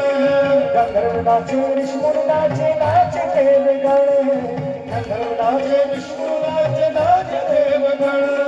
रास रचाने आए सभी वृंदावन। रास रचाने आए देखो सभी वृंदावन। रास रचो है, रास रचो है, यमुना किनारे कान्हा रास रचो है, रास रचो है, रास रचो है, यमुना किनारे कान्हा रास रचो है, रास रचो है, रास रचो है, ब्रह्मा नाचे विष्णु नाचे नाचे महेश्वर, ब्रह्मा नाचे विष्णु नाचे नाचे महेश्वर। राधा नाचे कृष्णा नाचे नाचे गोपीजन, राधा नाचे कृष्ण नाचे नाचे गोपीजन। सूरज नाचे चंदा नाचे नाचे तारागण, सूरज नाचे चंदा नाचे नाचे तारागण। हरि रास रचाने आए सभी के वृंदावन। रास रचाने आए सभी के वृंदावन। ओ रास रचो है, रास रचो है, यमुना किनारे कान्हा रास रचो है, रास रचो है, रास रचो है। जय हो। ओ रास रचो है, रास रचो है, यमुना किनारे कान्हा रास रचो है, रास रचो है, रास रचो है, यमुना किनारे कान्हा रास रचो है, यमुना किनारे कान्हा रास रचो है, यमुना किनारे कान्हा रास रचो है, यमुना किनारे कान्हा रास रचो है।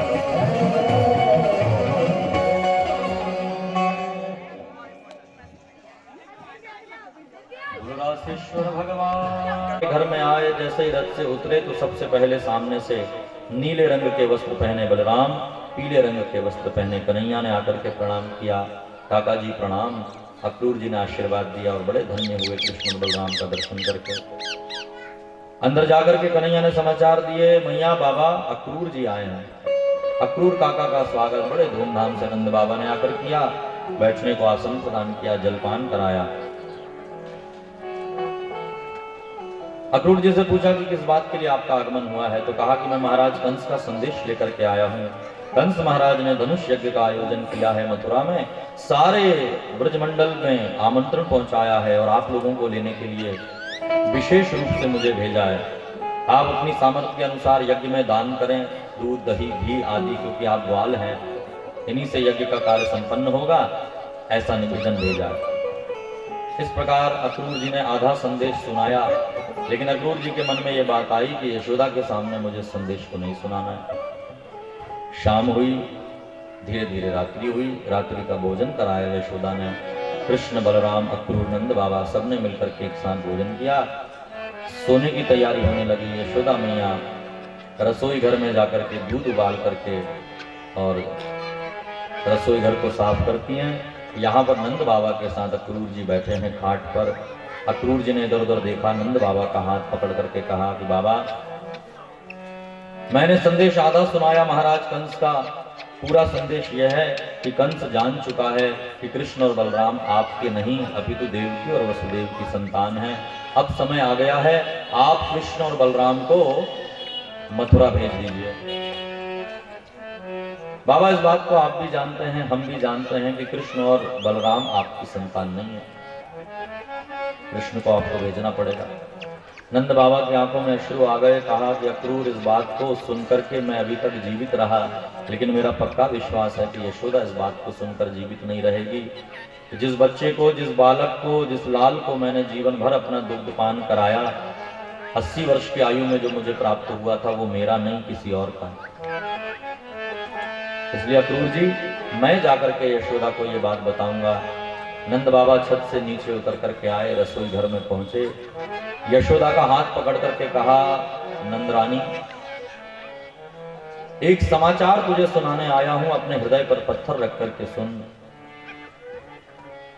अगर भविष्य में तू ऐसा विचार कर कि कृष्ण तेरे से दूर चला गया तो क्या होगा?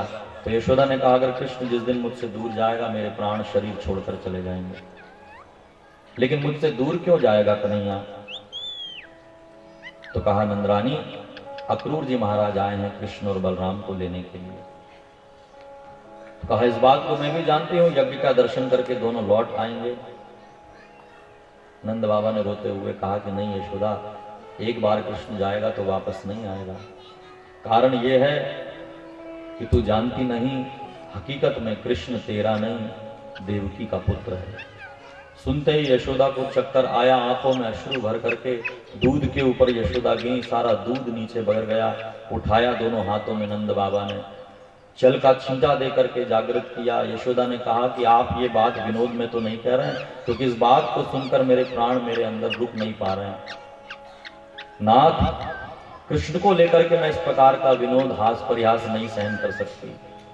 यशोदा के सर पर हाथ रख करके, दूसरा हाथ गले पर रख करके सौगंध खाई। यशोदा, ये बात मैं 100% सत्य कह रहा हूं, तेरी सौगंध दूं। और यशोदा की दशा उसके बाद जो हुई, मानो एक शरीर में से आत्मा निकल गई है। अब तो केवल शरीर काम कर रहा है, घर का कामकाज भी करना है और कृष्ण के सामने ऐसा दिखाना भी नहीं है कि मुझे बड़ा दुख है जाने का, क्योंकि यशोदा सोचती हैं कि मैं तो जैसे तैसे रह लूंगी, लेकिन ये मेरे बिना कैसे रहे। जिसको मैं अपने हाथ से दिन रात माखन खिलाती हूँ, भोजन कराती हूँ, अपना दूध पिलाती हूँ, इसको जब पता चलेगा कि ये यशोदा मेरी मां नहीं है तो उस पर क्या बीतेगी। रात्रि हुई, नंद बाबा विश्राम करने लगे, अक्रूर जी विश्राम करने लगे, दाऊ रोहिणी मैया के पास सोए। और आज कृष्ण और यशोदा साथ में सो रहे हैं। वैसे तो रोज सोते थे, लेकिन आज घटना ये घटी कि यशोदा कन्हैया की तरफ पीट करके सो रही। कन्हैया ने 2 बार उठकर देखा, मैया, ओ मैया, गाल खींचे यशोदा के, मैया तू सो गई या जाग रही है। और कन्हैया की आवाज सुनकर के धीरे धीरे जो अंदर के आंसू थे वो बाहर प्रकट हुए और यशोदा रोने लगी। कन्हैया ने जगाया, मैया, उठ करके बैठाला, गोद पर सर रख करके कहा कि मैया आज तू इतना रो क्यों रही है। जब से चाचा क्रूर आए हैं, हमारा भोजन हुआ है मैया, मैं तब से देख रहा हूं, तुझमें इतना परिवर्तन। हाथ जोड़कर कन्हैया ने कहा, मुझसे कुछ भूल हो गई क्या। यशोदा ने हाथ पकड़ करके कहा कि नहीं लालन, भूल तो मुझसे हुई है और मेरी इस भूल के कारण तू मुझे छोड़ करके जा रहा है। कन्हैया ने कहा कि नहीं मैया, किसने कहा मैं तुझे छोड़ करके जा रहा हूं, बस कल जाऊंगा, परसों आ जाऊंगा। मन में यशोदा ने कहा, मैं जानती हूं लालन, तू परसों की कहकर जा रहा है, लेकिन अब तू आने वाला नहीं। तुझे तेरे असली माँ बाप मिल जाएंगे, तब तू लौट करके क्यों आएगा। यशोदा की आंखों के अश्रु पहुंचे और कहा कि मैया मुझे लोरी गा करके सुना। और यशोदा ने दबी आवाज से लोरी गा करके कन्हैया को सुनाया। जीवन की डोरी बंधी तुझसे मोरी, लल्ला तू मेरा मैया मैं तोरी। सांसों में मैंने बसाया है तुझको, यादों में अपनी बुलाया है तुझको। प्रेम से लल्ला को लोरी गा करके मैया ने सुलाया। माँ ने सोचा आज सुला दूं, कल से इसको कौन लोरी गा करके सुलाएगा।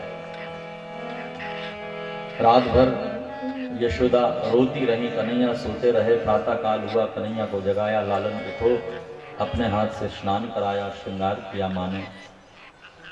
अक्रूर जी जागे, नंद बाबा जागे, जाग करके सब तैयार हुए। दाऊ जी जागे। ग्वालों को ये बात का समाचार मिला कि आज हमें मथुरा की ओर प्रस्थान करना है। ग्वाले आकर के तैयार हो गए। यशोदा ने माखन मिश्री मिलाकर के कन्हैया के सामने रखा। रोज तो हाथ से खिलाती थी, लेकिन आज कहा कि लालन आज तू खा लेना। कन्हैया ने कहा मैया आज तू ऐसा क्यों कर रही है, तेरा ध्यान मेरे श्रृंगार में भी नहीं था, देख अभी गले में तूने बैजंती माला नहीं डाली। और यशोदा ने बैजंती माला पहनाई। यशोदा ने कहा लाल अब तू बड़ा हो गया है, तेरा श्रृंगार तुझे अपने हाथों से करना। लालन घुटने पर बैठ करके यशोदा हाथ जोड़ करके कन्हैया से कहती लालन तू जा रहा है, लेकिन एक वचन मुझे दे करके जा। क्या मैया? एक वचन ये दे करके जा कि आने वाले समय में यदि तुझे कोई भी ये बात कहे कि तू यशोदा का पुत्र नहीं है, तो इस बात को मानना मत, मैं तेरी मां हूं। कन्हैया की आंखों में अश्रु आ गए कि मैया तू ऐसा बोल कैसे सकती, हकीकत में तू ही मेरी मां है। कन्हैया लिपट करके बड़े रोए। भगवान भी जानते हैं कि अब इसको छोड़कर जा रहा हूं, कब मिलूंगा पता नहीं। भगवान ने भी रुदन किया, यशोदा को प्रणाम किया, हाथ पकड़ करके यशोदा घर के बाहर तक छोड़ने आई। कन्हैया ने वो उलूखल दिखाया, माँ याद है एक दिन तूने मुझे इससे बांधा। यशोदा बहुत, इसमें बांधने के कारण तू मुझे छोड़कर जा रहा है।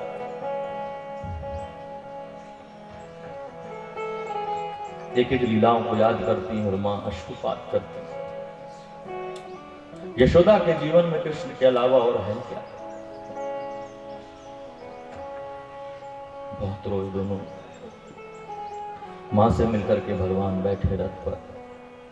गोपियों को बात का समाचार मिला। गोपियां आई, घर के सामने गोपियां खड़ी हैं, हजारों गोपियां। सारी गोपियों को ये लग रहा है कि कृष्ण कहीं मेरी वजह से तो नहीं जा रहा। एक गोपी ने कहा कि कन्हैया, उस दिन मैंने तुझे थोड़े से माखन के लिए डांटा, इसलिए तू छोड़कर जा रहा है। दूसरी ने कहा, प्रभावती कहने लगी कि उस दिन मैंने तुझे नचाया, इसलिए छोड़कर जा रहा है। रुदन कर रही हैं गोपियां। दूर राधा रानी एक बट वृक्ष के नीचे खड़ी होकर के अश्रुपात कर रही हैं। राधा से भगवान का इतना प्रेम है कि राधा की आंखों के अश्रु की बूंद भूमि पर गिरती है और कृष्ण के पीठ में छाले हो जाते हैं। आकर के राधा रानी के अश्रु पोछे और कहा अपनी काली कंदी राधा को, दी बंसी दी लो राधे, ये मेरे विशुद्ध प्रेम की निशानी है। अब मुझे जाना होगा। परित्राणाय साधु नाम में कर चुका, विनाशाय च दुष्कृताम करना। राधा रानी को प्रणाम किया भगवान ने। आकर के रथ पर बैठे। नंद बाबा ने गोपियों को समझाया, गोपियों ने रास्ता दिया और वो रथ विदा हुआ। अक्रूर जी रथ लेकर के चले। अक्रूर जी के मन में ये बात थी कि इतना छोटा सा बालक, सब इसको प्रेम करते हैं, कहीं कंस इसको मार ना दे। गोपियां आंखों में अश्रु भर करके देखने लगी। जब तक रथ दिखाई दिया तब तक देख रही हैं। यावत आलक्ष्यते केतुर, जब तक रथ की ध्वजा दिखाई दे रही है तब तक देख रही हैं। अब तो रथ दिखाना बंद हो गया, केवल धूल उड़ रही है। तब तक गोपियां दर्शन कर रही हैं। जैसे ही धूल बैठी, गोपियां सब अपने अपने घर में। यशोदा बेहोश हो गई। सबने ला करके यशोदा को खाट पर लेटाया। सब गोपियां यशोदा की सेवा में। और ऐसे यशोदा और गोपियों को छोड़ करके भगवान मथुरा की ओर प्रस्थान करते हैं। रास्ते में अक्रूर जी ने विचार किया कि छोटा सा बालक है, तो भगवान ने कहा कि अक्रूर जी आप एक काम करिए, ये ब्रह्मांड घाट है, इस पर आप स्नान करिए, इसका बहुत पुण्य है। अक्रूर जी ने जैसे ही यमुना में डुबकी लगाई तो भगवान ने ही अंदर जाकर के चतुर्भुज के रूप में दर्शन दिए। जैसे अक्रूर जी बाहर निकले तो रथ पर दो भुजा वाले कृष्ण बन करके भगवान मुस्कुरा रहे हैं। अक्रूर जी जान गए कि ये हो ना हो साक्षात भगवान श्री हरि हैं। अक्रूर जी ने हाथ जोड़ करके भगवान की स्तुति की और अपराह्न समय में, मध्याह्न समय में भगवान पहुंचे मथुरा। कौन कौन आया मथुरा? कृष्ण, बलराम, नंद बाबा, ग्वाल और अक्रूर महाराज। तो गोकुल के बाहर एक छोटे से उद्यान में, छोटे से उपवन में, बगीचे में नंद आदि के रहने की व्यवस्था बना दी गई। और अक्रूर जी ने उनको वहां पर छोड़ करके और जाकर के महाराज कंस को समाचार दिया कि महाराज मैं लेकर के आ गया हूँ कृष्ण और बलराम को। तो कहा कहाँ रखा है तुमने? तो कहा बस यही मथुरा नगरी के बिल्कुल बगल में एक छोटे से उद्यान में मैंने रखा है। तो कंस ने कहा कि देखना कहीं से वो भाग ना जाए कन्हैया। तो अक्रूर ने कहा कि मृत्यु कभी किसी की नहीं भागती महाराज, चिंता मत करिए, आपका काम तमाम किए बिना कहीं नहीं जाने वाले। कहा महाराज चिंता मत करिए, वो कहीं नहीं जाएंगे। इस प्रकार कंस को समझाया। और यहाँ पर शाम का समय हुआ तो श्याम ने सोचा, श्याम ने कहा कि भाई पहली बार मथुरा आए हैं, इतना बड़ा शहर है, हम तो गांव में रहने वाले लोग, चलो शहर घूमा जाए। तो ग्वाल वालों से कहा शहर घूमने जाएंगे? सबने कहा बिल्कुल भैया जाएंगे। हाथ जोड़ करके नंद बाबा से निवेदन किया कन्हैया ने, बाबा ये दाऊ दादा कह रहे हैं कि शहर घूमने जाना है। दाऊ ने मुंह देखा कि मैंने कब कहा? तो कहा दाऊ कह रहे हैं कि शहर देखने के लिए जाना है, हम जाएं। ग्वाल बाल भी सब लगे। तो कहा नहीं कन्हैया तुम्हें कहीं जाने की आवश्यकता नहीं है। कहा बाबा जाने दो ना, अब तो हम बड़े हो गए। तो कहा ठीक है नंद बाबा ने, जाओ लेकिन कोई सामान खरीदना मत, इधर उधर पैसे खराब मत करना। तो कन्हैया ने कहा फिर क्या करें, चुरा लें? तो नंद ने कहा कि ये इसी वजह से तुझे नहीं जाने दे रहा बेटा, ये अपना गांव नहीं है, ये महाराज कंस की नगरी मथुरा है, यहाँ सावधान होकर के रहना। ग्वाल बालों से कहा तुम्हारी आदत है, अच्छी वस्तु देखते हो और कहते हो वृंदावन बिहारी लाल की जय। तो ये कंस की नगरी है, यहाँ कंस की जय जयकार होती है, इसलिए सावधान। कहा हाँ हाँ बाबा हम समझ गए, और भगवान और ग्वाल सब तैयार होकर के निकले मथुरा को देखने के लिए। अब शहर देखने आए, पहली बार गांव से बाहर निकले। तो जैसे ही शहर में आकर के देखा, क्या देखा, इतनी बड़ी बड़ी सड़कें, इतने स्त्री पुरुष काम और रति की तरह इतनी बड़ी बड़ी दुकानें लगी हैं, लाइट लगे हुए, मोटर कार दौड़ रही है, घोड़ा गाड़ी बोल सकते हो। अब तुम कहोगे कि उस जमाने में मोटर कार कहाँ से आ गई, घोड़ा गाड़ी दौड़ रही है, स्त्री पुरुष मानो काम और रति हो, इतनी बड़ी बड़ी बाजार लगी, कपड़ों का बाजार अलग, मिठाइयों का अलग, सब्जियों का अलग।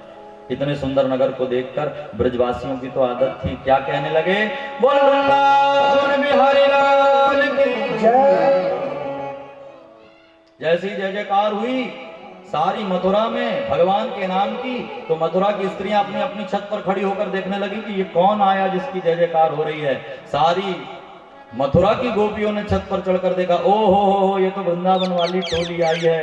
तो सारी स्त्रियां इतनी प्रसन्न हो गई कि सबने अपने अपने घर की छत पर खड़े होकर के दूध दही माखन की बौछार कर दी, अबीर गुलाल उड़ाने लगी और स्वागत करने लगी। और भगवान भी, अब पता है ना कि मथुरा में अपने को राज करना, तो सबको अपने फेवर में करने के लिए, अपने पक्ष में करने के लिए भगवान एक तिरछी चितवन घुमाते हैं और सबको अपने पक्ष में कर लेते हैं। बिसर गई सुध रही नतन की, बिसर गई सुध रही नतन की, बिसर गई सुध रही नतन की, बिसर गई सुध रही नतन की। भाई मैं तो मर गई मर गई मर गई मर गई हो, आंखें बिहारी की अखियां जादू कर गई, आंखें बिहारी की अखियां जादू कर गई, आंखें बिहारी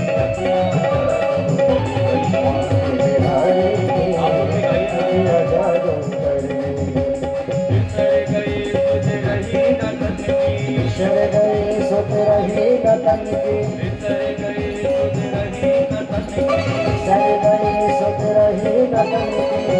आई मैं तो मर गई मर गई, आंखें बिहारी की अखियां जादू कर गई, आंखें बिहारी की अखियां जादू कर गई, आंखें बिहारी की अखियां जादू कर गई।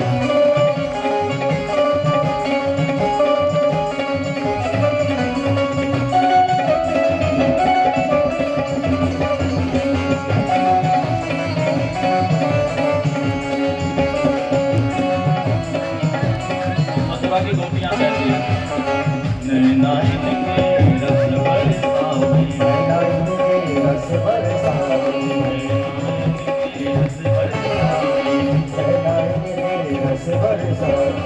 रोम रोम में प्रेम जगावे, रोम रोम में प्रेम जगावे, रोम रोम में प्रेम जगावे, रोम रोम में प्रेम जगावे।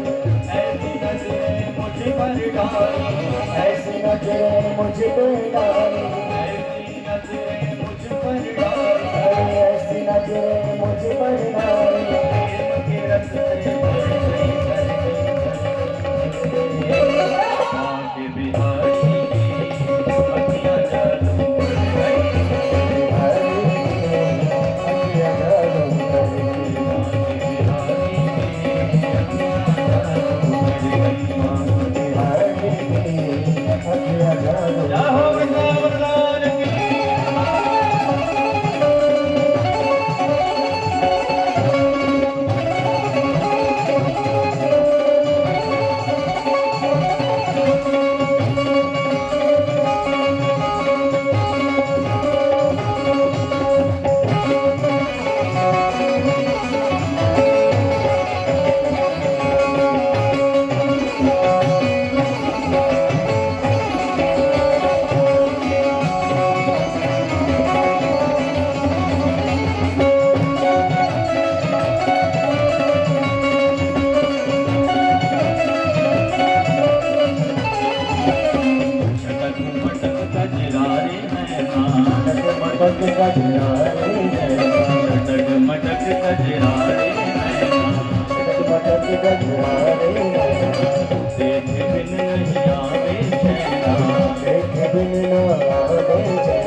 दूध दही माखन अक्षत पुष्प उड़ा करके स्वागत हुआ।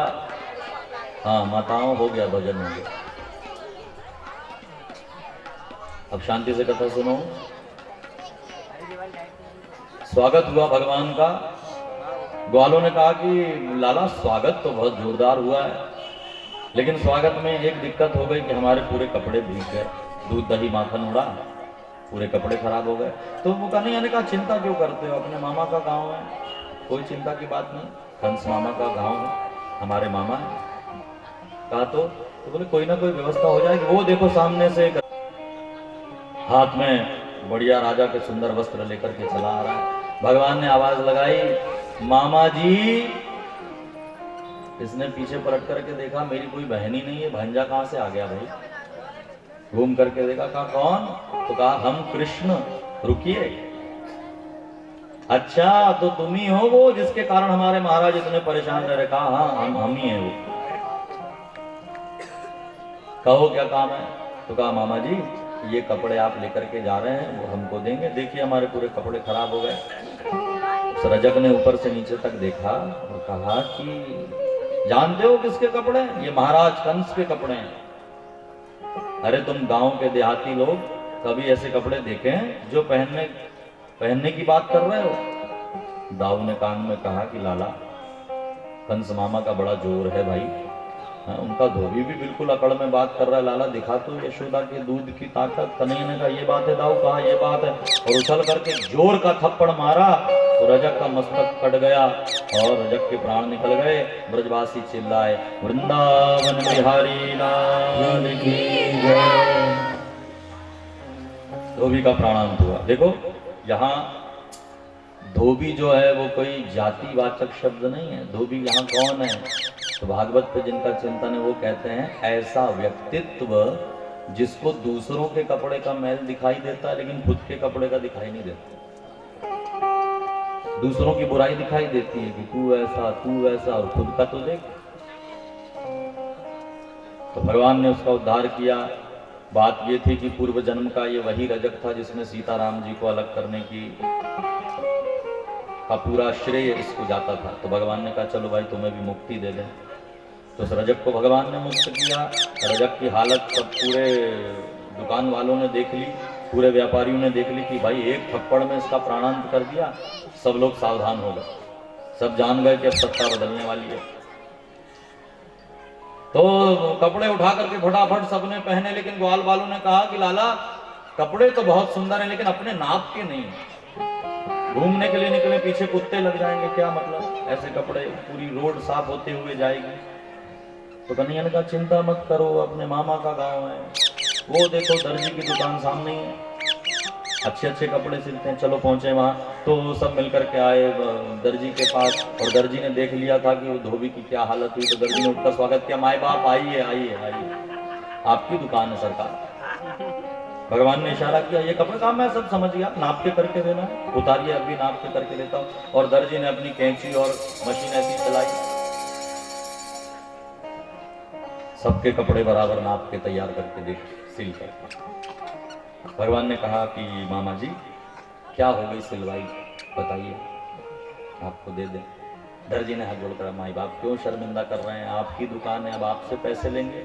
दर्जी भी जानता है कि आने वाले समय में इन्हीं के हाथ में राजपाट आएगा, तो थोड़ा अपन बना के रखो, आपसे पैसे लेंगे सरकार। भगवान का नहीं हम पोपट में कोई काम नहीं कराते। तो कहा कि आप आशीर्वाद दे दीजिए, वही बहुत है। तो भगवान ने आशीर्वाद दिया कि मामा जी इस समय तो पैंट और शर्ट की सिलाई तुम 1 आना 2 आना लेते हो, लेकिन सन 2023 में कोरोना के बाद 400 रुपए से कम में पैंट सिलना ही मत। जाओ हमारा आशीर्वाद, और तुम्हारे घर मोटर कार दौड़ेगी। अब तुम लोग ये मत पूछ लेना कि भागवत में कहाँ लिखा है, हर बात लिखी नहीं होती, दिखाई भी देती है। दर्जियों की जो संपन्नता है इसी आशीर्वाद के कारण। आज कपड़ा भले 100 रुपए का होगा लेकिन सिलाई 400 की। दर्जी पर भगवान ने कृपा की, वहां से भगवान निकले। देखो भगवान का दूध दही से स्नान हो गया, वस्त्र हो गए, अब क्या बचा है, तो कहा फूल भी तो चढ़ाना चाहिए भगवान को। तो पुष्पों की माला चढ़ाने के लिए सुदामा नाम का माली, ये अलग सुदामा है, एक माली रहता था, उसको गर्गाचार्य जी ने कहा था जब भगवान यहाँ आएंगे मथुरा तो सुदामा तेरे हाथ से माला जरूर पहनेंगे। तो रोज ताजी माला बना करके रखता था और आज भगवान आए और सुदामा नाम के माली ने भगवान को माल्यार्पण किया। ततः सुदामनो भवनम मालाकारस्य जगमतुहु, भगवान ने उसको भी आशीर्वाद दिया। अब क्या बचा है पूजा में, तो कहा चंदन। तो चंदन लेकर के कुब्जा चली जा रही थी, हाथ में कटोरी में, चांदी की कटोरी में अंगराग नाम का चंदन लेकर के, उसकी सुगंध सब जगह फैल रही थी। तो भगवान ने आवाज लगाई, ओ सुंदरी। 3 जगह से टेढ़ी मेढ़ी कुबड़ी कुब्जा पीछे मुड़ करके देखती है कि मथुरा में मुझे सुंदरी कहने वाला कौन आया। मुड़ करके देखा तो सामने सर्वांग सुंदर खड़े हुए। जो आदमी सुंदर होता है उसको सब सुंदर दिखाई देते हैं। भगवान के पास आई, भगवान ने कहा ये चंदन आपका बहुत सुगंध दे रहा, हमें लगाएंगी? कहा हाँ बिल्कुल, ये महाराज कंस के लिए मैं नित्य लेकर के जाती हूँ, लेकिन आज आपने मांगा है तो मैं आपको समर्पित करती हूँ। चंदन भगवान को लगाया, बलराम जी को लगाया, सब ग्वालों को चंदन लगाया। भगवान ने कहा तुमने इतना सुंदर हमको चंदन लगाया है, तुमको भी हम कुछ देना चाहते हैं। भगवान ने अपने दोनों पैर कुब्जा के पैर पर रखे, भगवान ने अपने हाथ कुब्जा के गाल पर रखे। दाऊ दादा देख रहे थे, दाऊ ने हाथ पकड़ा, कन्हैया क्या कर रहा है, ये वृंदावन नहीं है, मथुरा है। कहा दाऊ देखो तो सही। और भगवान ने मुकुंद स्पर्शना सद्यो भवूव प्रबोधोत्तमा, भगवान ने बल लगाया और बल लगाने के कारण 3 जगह से जो टेढ़ी थी एकदम 16 वर्षीय सुंदर कन्या की तरह परिणित हो गई। कुब्जा को भगवान ने रूप प्रदान किया, जैसे मानो स्वर्ग की अप्सरा है। सब देख करके बड़े प्रसन्न हुए। कुब्जा ने भगवान से निवेदन किया कि आप आइए मुझसे मिलने। भगवान ने कहा समय होगा तो हम अवश्य आएंगे। और भगवान फिर बाद में जब सब कुछ ठीक हो गया, कंस मारा गया, तब कुब्जा से मिलने के लिए गए। ये प्रसंग है। कुब्जा का मतलब होता है बुद्धि। बुद्धि के पिता का नाम है गुरु और बुद्धि के पति का नाम है परमात्मा। तो या तो कन्या कुमारी होती है तो पिता के पास रहती है यानी गुरु के पास, और गुरु अपनी बुद्धि रूपी कन्या का विवाह करते हैं परमेश्वर के साथ। लेकिन इस कुब्जा के ना तो कोई पिता है ना तो कोई पति है, इसलिए टेढ़ी मेढ़ी है। तो जिसकी बुद्धि के ना तो कोई बाप है ना कोई पति है, उसकी बुद्धि में भी 3 जगह से टेढ़ापन आ जाता है, काम, क्रोध और लोभ। तो इतनी कुरूप हो जाती है वो बुद्धि। लेकिन भगवान जैसे आते हैं तो भगवान के स्पर्श पाते ही ये दुर्बुद्धि भी, कुबुद्धि भी सुंदर बुद्धि के रूप में परिणित हो जाती है। ये कुब्जा के पीछे का अध्यात्म है। इसके बाद भगवान पहुंचे कहाँ, जहां पर धनुष रखा हुआ था। धनुष वहां पर रखा हुआ था। उस धनुष के लिए पहरेदार रखवाए गए थे। भगवान पहरेदारों को मारकर धनुष को उठाते हैं, और जैसे राम जी ने धनुष को तोड़ा उसी प्रकार कन्हैया ने भी खेल खेल में उस धनुष को बीच से तोड़ दिया। धनुषो भज्यमानस्य शब्दः त्वं रोदसी दशः पूरयामास यं श्रुत्वा कंसस्त्रा समुपागमत। धनुष भंग होते ही भयंकर गर्जना हुई। उसका आवाज सुन करके सब लोग भाग करके गए। महाराज उस कृष्ण ने धनुष को तोड़ दिया। यहाँ रात हो गई थी तो कंस ने कहा कि अब तो रात हो गई है, मैं क्या करूं। लेकिन रात भर बेचारा बेचैन रहा। उसको हर काली चीज में कृष्ण नजर आने लगे। भय से कृष्ण का भजन करने लगा। यहाँ भगवान ने आकर के रात्रि में विश्राम किया। प्रातः काल होते ही कंस ने मंत्रणा बनाई कि कृष्ण और बलराम को रंग भूमि में जब ये आए तो हाथियों से कुचलवा देना, मल्लों से युद्ध करवा करके मरवा देना।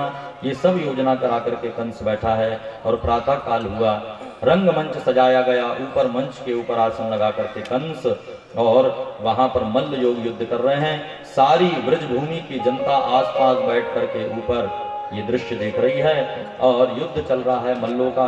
उसी समय भगवान श्री कृष्ण और बलराम रंग भूमि में प्रवेश करते हैं।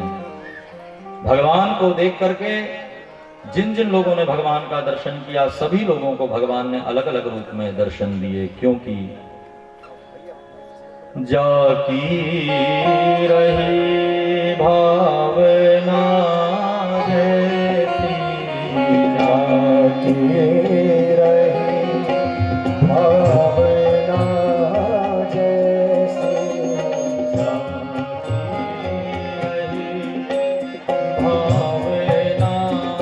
जैसी, जाकी रही भावना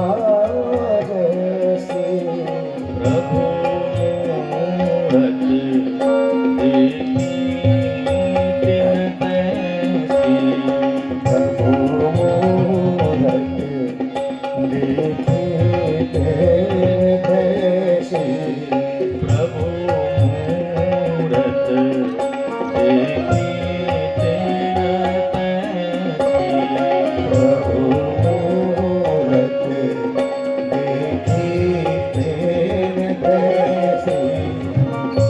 मल्लानाम शिशुर्णाम, यहाँ देखिए मल्लों ने भगवान को देखा तो भगवान मल्ल के रूप में दिख रहा है, ये हो गया वीर रस। यहाँ पर स्त्रीणाम स्मरो मूर्तिमान, स्त्रियों ने भगवान को देखा तो साक्षात मूर्तिमान कामदेव के रूप में भगवान दिखाई दे रहे हैं, ये हो गया श्रृंगार रस। गोपानाम स्वजनों, गोपों को भगवान अपने मित्र के रूप में दिखाई दे रहे हैं, वात्सल्य रस के रूप में भगवान शिशु के रूप में दिखाई दे रहे हैं। मृत्युर्भोज पते, कंस को मृत्यु के रूप में भगवान दिखाई दे रहे हैं, ये हो गया भयानक रस। इस प्रकार भगवान कृष्ण और बलराम 9 रसों के रूप का यहाँ वर्णन है। भगवान इस प्रकार रंगभूमि में प्रवेश करते हैं। देखा कंस ने, देखते क्या हो, कुवलिया पीड़ को दौड़ाओ। कुवलिया पीड़ हाथी दौड़ा, एक दांत पकड़ा भगवान ने, एक दांत पकड़ा बलराम जी ने, दोनों तरफ से दांतों को उखाड़ दिया। कुवलिया पीड़ वापस छटपटाया, फिर से युद्ध करने के लिए दौड़ा। भगवान ने कुवलिया पीड़ की पूंछ पकड़ करके घुमाया और उसको पटका। कुवलिया पीड़ हाथी के प्राण निकल गए। सभा में ऐसा लगा कि चलो जय जयकार करें, और जैसे ही खड़े होने वाले थे तो कंस का चेहरा दिखा, सब बैठ गए। अभी बैठो, कंस है। यहां कंस ने मल्लों को रखा है, देखा चाणूर मुष्टिक, जाओ युद्ध करो। चाणूर लड़ने के लिए आया, मुष्टिक लड़ने के लिए आया। चाणूर और मुष्टिक दोनों युद्ध करने के लिए आए। चाणूर को मारा भगवान ने, मुष्टिक को मारा बलराम ने, दोनों का प्राणांत कर दिया। और उसके बाद कंस ने कहा कि भाई देखते क्या हो, बाकी योद्धा दौड़ो भागो। सब लोग भागे, लेकिन अपने घर की ओर। मरना कौन चाहेगा? जो हाथी को मार देगा वो हमको कैसे छोड़ेगा? सब भागे अपने घर की ओर। भगवान ने और योद्धाओं को भेजा, भगवान ने सबको परास्त कर दिया। कंस के और योद्धाओं को भगवान ने परास्त किया। इसके बाद भगवान चढ़े, अब सीधे कहा ऊपर मंच के, जहां कंस बैठा था। जाते से ही कंस ने तलवार का प्रहार किया। भगवान झुके, मामा जी प्रणाम, और पैर पकड़ करके घसीटते हुए नीचे लेकर के आए और उछल करके कंस की छाती पर बैठे। और भगवान ने पकड़े कंस के केश और कहा, देख तूने मेरी माँ देवकी के ऐसे केश पकड़े थे।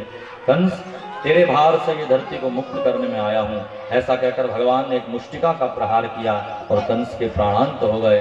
अब सारी सभा उठ करके जय जयकार करती है। आप भी जय जयकार करें। बोल वृंदावन बिहारी लाल की जय, कंसारी भगवान की जय। कंस को भगवान ने समाप्त किया। सारी सभा रंगभूमि में आई, जय जयकार के साथ कृष्ण और बलराम को गोद में लेकर के नाचने लगी। भगवान ने कहा, पहले नीचे उतारो भैया, हमारे माता पिता जी को, नाना जी को पहले मुक्त करो। उग्रसेन महाराज देवकी और वसुदेव को मुक्त कराया गया। उग्रसेन ने आकर के कहा कि लाला, तुमने इस असुर को मारा है, अब तुम राजा बनते हो। भगवान ने कहा, नहीं नाना जी, हम राजा नहीं बनेंगे। क्यों? तो कहा, इसलिए हम राजा नहीं बनेंगे कि लोगों को बाद में ये लगेगा कि कृष्ण ने कंस को मारा राज्य प्राप्त करने के लिए।